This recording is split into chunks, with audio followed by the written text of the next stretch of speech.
അവിടുത്തെ facilities mainly transportation ഒന്നും പറയാനില്ല. ഭയങ്കര ഡെവലപ്ഡ് ആണ്. ഇപ്പോഴും അവർ അതിനെ പല തലങ്ങളിലോട്ട് എത്തിച്ചുകൊണ്ടിരിക്കുകയാണ്. പിന്നെ അവിടുത്തെ ആൾക്കാർ തരുന്ന റെസ്പെക്റ്റ് നമുക്ക് ഇപ്പോൾ ഇവിടെയാണെന്നുണ്ടെങ്കിൽ നമ്മുടെ നാട്ടിലാണെന്നുണ്ടെങ്കിൽ പലതരത്തിലാണ് ആൾക്കാർ നമ്മളെ എന്താ പറയുക വാല്യൂ ചെയ്യുന്നത്. നേരെ മറിച്ച് അവിടെ എല്ലാവരും ഈക്വാലിറ്റി, ഒരു ഈക്വൽ എന്നുള്ളൊരു സെറ്റപ്പിലൂടെയാണ് അവിടുത്തെ ലൈഫ് സ്റ്റൈൽ മുന്നോട്ട് പോകുന്നത്. ഇതൊരു വർക്ക് ലൈഫ് എങ്ങനെയാണ്?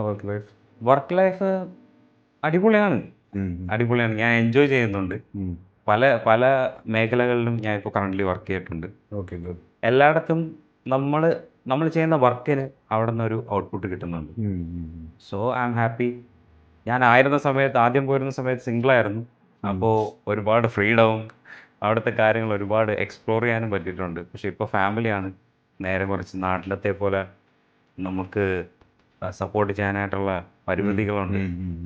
അവിടെ നമ്മൾ തന്നെ ഭാര്യയും മക്കളും തമ്മിലുള്ള ഒരു ഫാമിലി ലൈഫ് ബിൽഡ് ചെയ്ത് മുന്നോട്ട് പോവാണ്. ഇതും നല്ലത് തന്നെയല്ലോ. അതെ, തീർച്ചയായിട്ടും. ഞാനവിടെ ലൈഫ് ഗ്രോ ചെയ്യണമെന്നുള്ളൊരു ആഗ്രഹിക്കുന്ന ഒരു വ്യക്തിയാണ്.